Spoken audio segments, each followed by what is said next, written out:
this is the first book. This is the first series for borderline personality disorder, because I'm diagnosed with it. I have no idea when I was diagnosed with it, but like throughout the years before my diagnosis, I was actually dealing with all those symptoms that is related to borderline personality disorder, and my doctor diagnosed me with it, like without informing me, until I was discharged, and then I searched it online and I found out what it was, because they call it emotionally unstable personality disorder. I think that's what they call it in Hong Kong. So basically, it's the same term with borderline personality, which she only started discussing it with me recently. So because I bought this book, I Hate You, Don't Leave Me.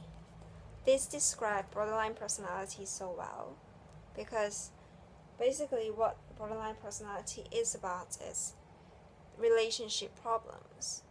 Suddenly you get this rage, like, oh my god, I hate that person so much, and then the next moment you'll be like, no, please don't leave me, just stay with me, I don't want you to go, although I hate you.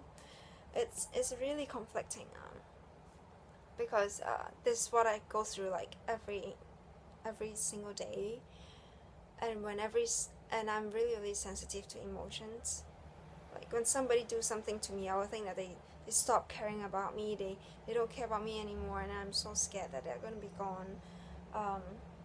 So when I bought this book, I wanted to learn more about this illness. It's a very factual book. It's nothing like a novel. If you can see here, this is basically Jerold K something MD. He is like what is he? He's just a professional who is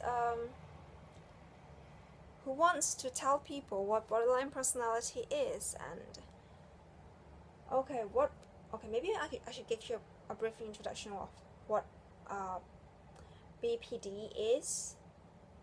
The symptoms that they stated here: a shaky sense of identity. I never know who I was. Like, I was trying to find who I was, trying to please people all the time, and I could never find, like, be true. Find whether I was good enough for myself. A sudden outburst of anger. Yes, I throw tantrums, and ever since young, my parents were just scared of my, like, outbursts, because oversensitive to real or emerging reaction, or rejection. Like when somebody says something or do something, you will feel like, oh, the person doesn't want me anymore, they want me to be gone from the life, or like I just overreact to things. And it's something that you can't control. It's not like a choice, just with all other mental illness.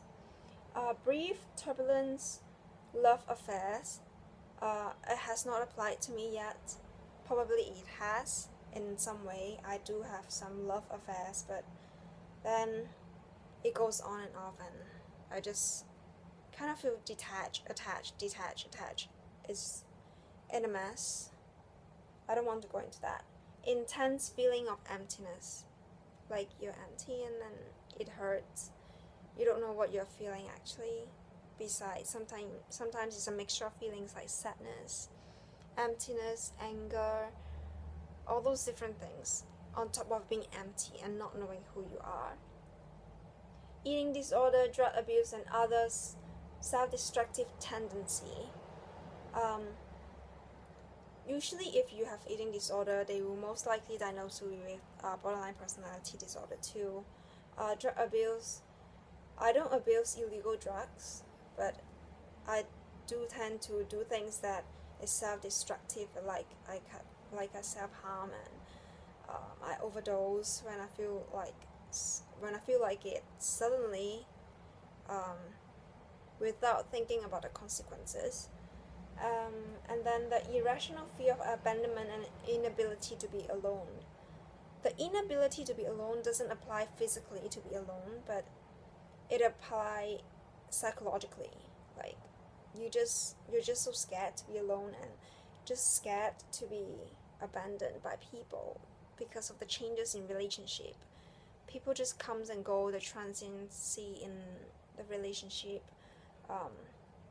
So it's this people with this kind of disorder is most likely related to their past, what they have been through, and my past in some way affect me, and that's why I experience such things. And I would this list is not exhaustive, and it's not meant for diagnosing yourself. So I would suggest you, if you experience any of these things, go check out with a professional and don't just diagnose you with a person with this disorder by yourself. It's for why the reason the advantages of reading this book is that you can understand yourself more. The disadvantages of reading this is a very factual book, it's a very boring book. Some of the parts I skip because it's totally uninteresting to me, because it deals with how the professional should treat a person with borderline personality disorder, and it's not related to me. It's somehow part of it relates to me, and part of it is just unrelated to me because it's for professional who wants to understand this disorder. And I have nothing much to say about this book except that it's very factual and it's boring.